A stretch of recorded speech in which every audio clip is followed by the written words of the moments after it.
अस्सलामु अलैकुम रहमतुल्लाहि व बरकातुहु। अल्हम्दुलिल्लाहि रब्बिल आलमीन वस्सलातु वस्सलामु अला सय्यिदिल मुरसलीन अम्मा बअद फ़अऊज़ु बिल्लाहि मिनश शैतानिर रजीम बिस्मिल्लाहिर रहमानिर रहीम।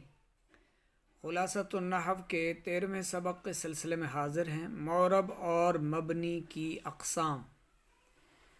पिछले असबाक में हमने मौरब और मबनी की तारीफ़ सुनी थी, इनकी शनाख्त समझी, और इस सबक में हम मौरब और मबनी की अक़साम सुनेंगे। मौरब के हवाले से तो आगे मज़ीद असबाक आएंगे इंशाअल्लाह। फ़िलहाल इसमें भी आपको मौरब के मबनी के बारे में और मबनी की अक़साम जो है वो आपको सुनने को मिलेंगी, और फिर उसके अलावा जो बाकी हैं अस्मा उनको मौरब कह दिया जाएगा। तो ये कुल 6 किस्म के अल्फाज हैं जो कि मबनी होते हैं, और मबनी किसे कहते हैं ये आप पहले पढ़ चुके हैं। मौरब किसे कहते हैं ये आप पहले पढ़ चुके हैं। मबनी की अब यहाँ पर 6 किस्म के अल्फाज, कुल 6 किस्म के अल्फाज मबनी होते हैं। अब देखें यहाँ पर इन्होंने कुल 6 किस्म के कलिमात या अस्मा वग़ैरह ये नहीं कहा, बल्कि अल्फाज कहा कि अल्फाज मबनी होते हैं। लफ्ज़ों की जमा यहाँ पर इस्तेमाल की गई, क्योंकि वो इसलिए कि इन 6 अक़साम में फ़ेल माज़ी है, जुमला भी इसमें शामिल है। तो ये मुरक्कब है, एक कलिमा दूसरा कलिमा, तो ये एक कलिमा दूसरा कलिमा, तो एक लफ्ज़, फिर यहाँ पर ये जुमला जो है ये फिर ना आता अगर कहा जाता, यानी कुल 6 किस्म के कलिमात मबनी होते हैं। तो चूँकि अल्फाज लफ्ज़ की जमा, और लफ्ज़ को कलिमा भी कहते हैं, और जब दो एक साथ आ जाएं तो उन्हें जुमला भी कहा जाता है। ये हम पहले पढ़ चुके हैं मुरक्कब नाक़िस और मुरक्कब ताम वाले सबक में।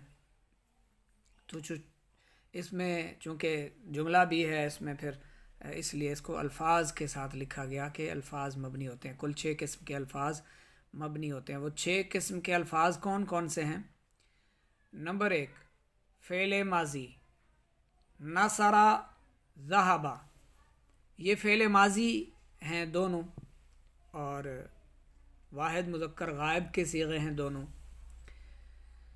आपके जहन में सवाल आ रहा होगा कि नसरा तो जब ये तस्निया की सूरत में जाता है तो अलिफ के साथ इजाफे के साथ तब्दील हो जाता है, फिर आगे जमा के सीगे के लिए वाव के साथ तब्दील हो जाता है, तो इसको मबनी क्यों कहा गया?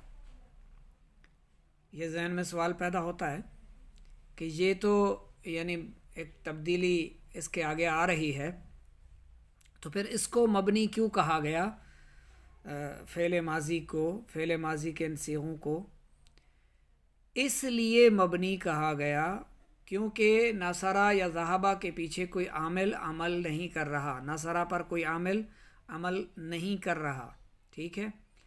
और जब जहाँ ये मौजूद होंगे तो इनके जो आगे अलिफ तस्निया की सूरत में और वाव जमा की सूरत में आ रहा होगा, तो ये इसलिए होगा कि ये वाहिद तस्निया और जमा और मुज़क्कर और मुअन्नस होने पर दलालत करने के लिए ख़ुद को ख़ुद ही तब्दील करता है। ख़ुद को तस्निया साबित करने के लिए अलिफ की सूरत में नसरा आता है, और जमा की सूरत में नसरू, और फिर मुअन्नस के लिए नसरत।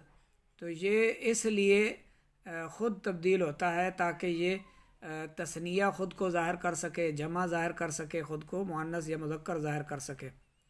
फ़ेल माज़ी नसरा ज़हबा ये क्या हो गए? मबनी हो गए, ठीक है। उम्मीद करता हूँ ये बात भी समझ में आ गई होगी, और इनके पीछे कोई आमिल भी नहीं है जिसके अमल की वजह से ये मामूल बन रहे हों और इनमें तब्दीली पैदा हो रही हो। तो जो आमिल की वजह से तब्दील ना हो वो मबनी कहलाता है। जो आमिल की वजह से तब्दील ना हो वो मबनी कहलाता है। दूसरे नंबर पर अमर हाजिर मारूफ। तो अमर हाजिर मारूफ उनसुर इज़हब, तू मदद कर, तू जा। तो इसमें देखें, अब इसमें अमर हाजिर मारूफ कहा गया कि ये मबनी होते हैं, मौरब नहीं होते। यहाँ गायब नहीं कहा गया। क्यों? क्योंकि अगर आपको याद हो तो आपने निसाब सर्फ में एक लाम अम्र के मुताल्लिक सुना था कि जब वो इसमें दाखिल होगी तो इसके आगे कुछ तब्दीलियां पैदा हो जाएंगी। तो चूँकि अम्र गायब में लाम दाखिल होता है, उसकी वजह से आगे तब्दीलियां होती हैं, तो वो मौरब है, वो मबनी नहीं होता। इसलिए अमर हाजिर मारूफ को मबनी की एक किस्म बताया गया। नंबर 3, तमाम हुरूफ मबनी होते हैं। अच्छा जी, तमाम जो हरूफ हैं, आपको अगर वो शेर की सूरत में याद हों तो आपको एक शेर भी बताया था, बाओ ताओ काफ़ो लामो वाओ मुंजो मुज खला रुब्बा हाशा मिन अदा फ़ी अन अला हत्ता इला। तो ये 17 हरूफ हैं, तमाम हरूफ मबनी होते हैं, ये मौरब नहीं होते। ये एक किस्म आपने समझ ली मबनी की। नंबर 4, जुमला। तो जो जुमला होता है वो भी मबनी होता है, वो मौरब नहीं होता। जैसे बकरुन कायमुन। अच्छा, इसमें अगर आप गौर करें तो बकरुन जो है ये अपने तौर पर मौरब है। बकरुन, बकरन, बकरिन, कायमुन, कायमन, कायमिन, ये अपने तौर पर अकेला हो तो ये क्या है? मौरब है। और कहीं किसी दूसरी जगह जुमले में आएगा तो जब ये जुमले के अंदर आ चुका होगा बकरुन कायमुन, तो अब इस पर आमिल किसी तरह का कोई असर नहीं कर सकेगा, ये इसी हाल में रहेगा जिस हाल में जुमले में मौजूद होगा। तो इसलिए कहा गया कि जुमला की एक किस्म, मबनी की एक किस्म जुमला भी है, कि जब अस्मा जुमला में आ जाएंगे तो उसके बाद जब वो जुमला होंगे तो फिर वो मबनी रहेंगे, वो तब्दील नहीं होंगे, मौरब नहीं होंगे। नंबर 4, जैसे अगली मिसाल भी है, जलसा खालिदुन। तो नंबर 5 की तरफ चलते हैं। हाँ, इसका तर्जमा बकर जो है वो खड़ा है और खालिद बैठा है। नंबर 5, इसमें गैर मुतमक्किन। तो जो अस्मा गैर मुतमक्किन होते हैं वो भी मबनी होते हैं। कौन कौन से होते हैं आगे चलकर हम उनमें एक एक पर अलग अलग एक सबक की सूरत में पढ़ेंगे। तो वो जैसे होवा, हाजा, यानी इसमें ज़मीर, इसमें इशारा, इसमें मौसूल, और इसमें शर्त, इसमें किनाया, इसमें फ़ेल, इसमें ज़र्फ़, इसमें इस्तिफ़हाम वग़ैरह। तो ये भी मबनी होते हैं, इसमें गैर मुतमक्किन। नंबर 6, वो फ़ेल मुदारे जिसके आखिर में नूने ज़मीर या नूने ताकीद हो, जैसे यदरिबना या फिर लयदरिबन। अब लयदरिबन्ना और लयदरिबन में क्या आ रहा है? आपने निसाब सर्फ में पढ़ा था नूने ताकीद, और नून ताकीद जो होती है वो 2 किस्म की होती है, एक नून सकीला और दूसरी नून खफीफ़ा। तो लयदरिबन ये क्या है? नून साकिन जो है, जज़्म वाली नून, ये नून खफीफ़ा है और ये नून सकीला है। तो इसे क्या कहते हैं? नून ताकीद। नून ताकीद कहते हैं वो फ़ेल मुदारे जिसके आखिर में नून ज़मीर, जैसे ये ज़मीर है यदरिबना, नून ताकीद हो, या ये 2 नून ताकीद हैं, ये नून खफीफ़ा और ये नून सकीला, और ये नून ज़मीर है, तो ये क्या होंगे? मबनी होंगे। वो फ़ेल मुदारे जिसके आखिर में नून ज़मीर या नून ताकीद हो, ये भी मबनी होंगे। यदरिबना, लयदरिबन, लयदरिबन्ना, पहले तीनों मबनी को मबनीउल असल कहते हैं। अब और इसमें गैर मुतमक्किन को मुशाबे मबनीउल असल कहते हैं।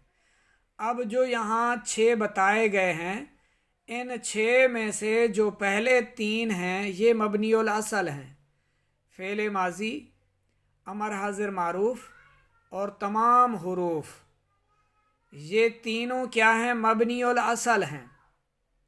और जो इसमें गैर मुतमक्किन है ये मुशाबे मबनीउल असल है, इनसे मिलता जुलता है, इन्हीं की तरह है, इसलिए ये मुशाबे है मबनीउल असल के।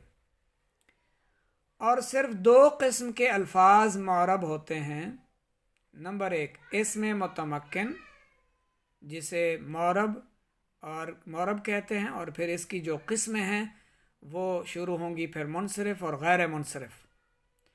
मुनसरिफ और गैर मुनसरिफ किसकी किस्म है? इसमें मुतमक्किन की, आगे चलकर हम पढ़ेंगे, ठीक है। मुअरब की किस्में हैं मुनसरिफ और गैर मुनसरिफ। गैर मुनसरिफ मबनी की किस्म नहीं है। मुनसरिफ और गैर मुनसरिफ जो हैं वो मुअरब की, इसमें मुतमक्किन की किस्मों में से हैं। तो मुअरब सिर्फ 2 लफ्ज़ होते हैं। नंबर 1 इसमें मुतमक्किन, जैसे ज़ैदुन, रजुलुन, यानी अस्मा। और दूसरे नंबर पर वो फ़ेल मुदारे जो नून ज़मीर और नून ताकीद से खाली हों, यानी जिनमें ये नून खफीफ़ा या नून सकीला या नून ज़मीर ना हो, इनसे खाली हों, तो फ़ेल मुदारे के वो सीगे, वो फ़ेल मुदारे जो नून ज़मीर नून ताकीद से खाली हो, तो फिर वो भी मुअरब कहलाएगा। तो मुअरब की सिर्फ ये 2 हैं, और इनमें से फिर जो शाखें निकलेंगी वो आगे हम पढ़ेंगे। जैसे यनसुर, अब यनसुर में नून ताकीद या नून ज़मीर या नून ज़मीर या नून ताकीद नहीं है, नून ताकीद से खाली है। तनसुरीना, यनसुरु, इसमें गैर मुतमक्किन की अक़साम। इसमें गैर मुतमक्किन जो होते हैं, अभी हमने सुना, वो मुशाबे होते हैं किन के? मबनीउल असल के। वो जो हमने ऊपर 3 पढ़े हैं, जैसे हर्फ है। अच्छा, हर्फ की तारीफ़ आप सबको याद होगी, वो कलिमा जो दूसरे कलिमात से मिले बगैर अपने मानी पर दलालत ना करे, यानी इस्म और फ़ेल से मिलकर ही उसका वो अपना माना ज़ाहिर करता है, उसके माने का कोई मकसद या कोई फ़ायदा होता है। उसके अलावा वो अपना ख़ुद से कोई माना ज़ाहिर नहीं करता, या ज़ाहिर भी करे तो उससे कोई हमें इस्तिफ़ादा हासिल नहीं होता। कोई शख्स कहता रहे मैं या मैं या वो, तो हमें इससे कुछ पता नहीं चलेगा वो क्या है, उसको क्या हुआ, उसके साथ क्या है। तो ठीक है, ये भी उन्हीं की मुशाबे हैं जो इसमें गैर मुतमक्किन है। और ये कई हैं, बहुत सारे हैं, जिनमें से यहाँ पर 8 ज़िक्र किए गए हैं। और भी हैं, लेकिन उनमें से ये 8 ज़िक्र किए गए हैं। नंबर 1 इसमें ज़मीर, जैसे आना, अंता, होवा। और इसमें ज़मीर तब हम इसको इस्तेमाल में लाएंगे, तब हम कहीं इसको लगाएंगे जब इसका मर्जे मौजूद होगा। ठीक है, ये अपने मर्जे की मोहताज होती है इसमें ज़मीर। मिसाल के तौर पर अगर कोई कहे उसने ये कहा, उसने वो कहा, उसने कहा मैं ये काम नहीं करूँगा, उसने कहा मैं ये काम आपको कर दूँगा, तो फिर सामने वाला कहेगा भाई किसने कहा है, किसके बारे में बात कर रहे हो, नाम तो बताओ उसका, कौन है वो। फिर अगर कोई नाम लेकर, अच्छा नाम नहीं लिया, तो फिर इन ज़मायर को इस्तेमाल करने का उस शख्स को कोई फ़ायदा हुआ? इसने ये कहा, वो वहाँ गया, वो यूँ कह रहा था, उसने कहा मैं ये कर दूँगा, उसने कहा मैं ये नहीं करूँगा। तो इससे उसको कोई फ़ायदा हुआ? दूसरे को कोई फ़ायदा नहीं हुआ। उसने फिर से सवाल किया कि कौन, क्या कह रहे हो, किसके बारे में? तो फिर आपने अगर कहा, मसलन मिसाल के तौर पर आपने कहा कि कल शफीक साहब मेरे पास आए थे, उन्होंने कहा कि मैं ये काम कर दूंगा, मैं वो काम कर दूंगा, उसने कहा कि मैं जा रहा हूँ, उसने कहा मैं आऊँगा, उसने कहा मैं देर से आया था, उसने कहा मैं देर से पहुँचा था। तो अब जितना उस इस लगाते रहें, ज़मायर लगाते रहें, ज़मीरें, तो अब सुनने वाले को फ़ायदा होगा, क्योंकि उसको पता चल चुका कि ये सारी ज़मीरें, ये सारे इशारे किन के बारे में हो रहे हैं, ये किसके बारे में बात कलाम हो रही है, शफीक साहब के बारे में। पता चल गया शफीक साहब मौजूद हैं। तो ज़मीर उस वक्त लगेगी जब इसका मर्जे मौजूद होगा, वरना इसका कोई फिर फ़ायदा नहीं है। तो यूं ही ये फिर मुशाबे है मबनी उल असल के। तो जो मबनी उल असल हैं उन्हीं के मुशाबे है ये ज़मीरें जो होती हैं। तो ये भी मबनी होती हैं, इसमें गैर मुतमक्किन, और ये मबनी और असल के मुशाबे होती हैं, लिहाजा इन्हें भी मबनी ही कहा जाता है। दूसरे नंबर पर इसमें इशारा, तो ये भी अपने मुशारुन इलैह का मोहताज होता है। जिसकी तरफ आप इशारा कर रहे हैं वो होगा तो फिर ही आप कह सकेंगे हाजा। अब टेबल पर किताब नहीं रखी हुई, आप ऐसे ही इशारा करते रहें हाजा, ये, तो वो सामने वाला देखकर मेज़ समझेगा, किताब नहीं समझेगा, क्योंकि किताब उस पर मौजूद ही नहीं थी। तो जिसकी तरफ आप इशारा कर रहे हैं उस चीज़ का मौजूद होना भी ज़रूरी है। तो यूं इसमें इशारा जो है ये मुशारुन इलैह का मोहताज होता है, लिहाजा ये भी मबनी होता है, मौरब नहीं होता। हाजा माना ये और जाली का माना वो। नंबर 3, इसमें मौसूल अल्लज़ी अल्लती, ये भी अपने सिला का मोहताज होता है। जब एक जुमले को दूसरे जुमले की तरफ निस्बत देंगे, जब इसको इस इस्म को इस्तेमाल में लाएंगे आप, तो फिर इसके आगे जो जुमला शुरू होगा जो सिला कहलाता है वो सिला होगा। तो ये अल्लज़ी आप लगाएंगे, वो लोग यूं कहते थे, वो लोग ये काम करते थे, तो सिला का ये मोहताज होगा। सिला नहीं है तो फिर ये नहीं लगेगा, तो इसलिए ये उसका मोहताज होता है। यूं फिर ये मुशाबे मबनी उल असल है तो ये मबनी कहलाता है। अल्लज़ी वो मुज़क्कर के लिए और अल्लती मुअन्नस के लिए।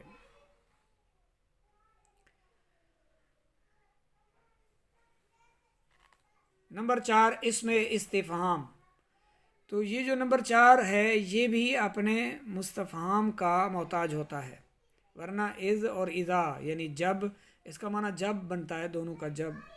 और इसमें इस नहीं, माफ़ कीजिएगा, आईना, वो इसमें ज़र्फ़ इज़ इज़ा पर नज़र पड़ी, तो इसमें इस्तिफ़हाम हम पढ़ रहे हैं, इसमें ज़र्फ़ नहीं पढ़ रहे। इसमें इस्तिफ़हाम को भी अपने मुस्तफ़हाम की ज़रूरत पड़ती है, आईना यानी कहाँ, या मता यानी कब। तो ये कब और कहाँ तब हम लगाएंगे इन अस्मा को जब इनका मुस्तफ़हाम मौजूद होगा, जिसके बारे में बात हो रही होगी, कलाम हो रहा होगा, ठीक है, तब हम इन्हें इस्तेमाल कर सकते हैं। लिहाजा ये यूं फिर उसके मोहताज हैं, तो ये मुशाबे मबनी उल असल होकर मबनी हैं, ये भी मबनी हैं, इसमें गैर मुतमक्किन है। नंबर 5, इसमें शर्त मन मा, जिसका माना बनता है जो, ये भी अपने शर्त और जज़ा का मोहताज होता है। नंबर 6, इसमें ज़र्फ़ इज़ इज़ा, जिसका माना जब, तो ये भी जो इसमें ज़र्फ़ है ये भी अपने उस पूरे जुमले का यानी दूसरे अस्मा का मोहताज होता है, तो उसके बग़ैर ये अपना माना ज़ाहिर नहीं कर सकता। लिहाजा ये यूं फिर मुशाबे मबनी उल असल कहलाता है। नंबर 7 पर है इसमें किनाया, कम यानी कितना, कज़ा यानी कैसे। 8, इसमें फ़ेल है हाता या हैया, हाय हाता आइए, हैया आओ, हैया अला सलाह आओ नमाज की तरफ। तो ये इसमें फ़ेल जो है ये भी मबनी है, इसमें गैर मुतमक्किन है, मुशाबे मबनी उल असल है। तंबीह में कहा जा रहा है कि इसमें गैर मुतमक्किन के अलावा तमाम अस्मा मुतमक्किन मुअरब होते हैं। तो इसमें गैर मुतमक्किन के अलावा बाकी तमाम अस्मा जो हैं वो मुतमक्किन होते हैं, मुअरब होते हैं। सबक हमारा यहाँ मुकम्मल हुआ। तो ये तारीफ़ आपने इसमें गैर मुतमक्किन की याद रखनी है कि जैसे हर्फ अपना माना बयान करने के लिए, अपने माना को ज़ाहिर करने के लिए दूसरों का मोहताज होता है, तो इसमें गैर मुतमक्किन भी उसी की तरह दूसरों का मोहताज होता है, दूसरे कलिमात का, दूसरे अस्मा का, फिर ही अपना ये माना ज़ाहिर कर पाता है। इसलिए ये उनके मुशाबे है, इसलिए इनको मुशाबे मबनीउल असल कहा जाता है। सबक यहाँ मुकम्मल हुआ। इंशाल्लाह इसकी तमरीन के लिए हम नेक्स्ट वीडियो बनाएंगे आपके लिए।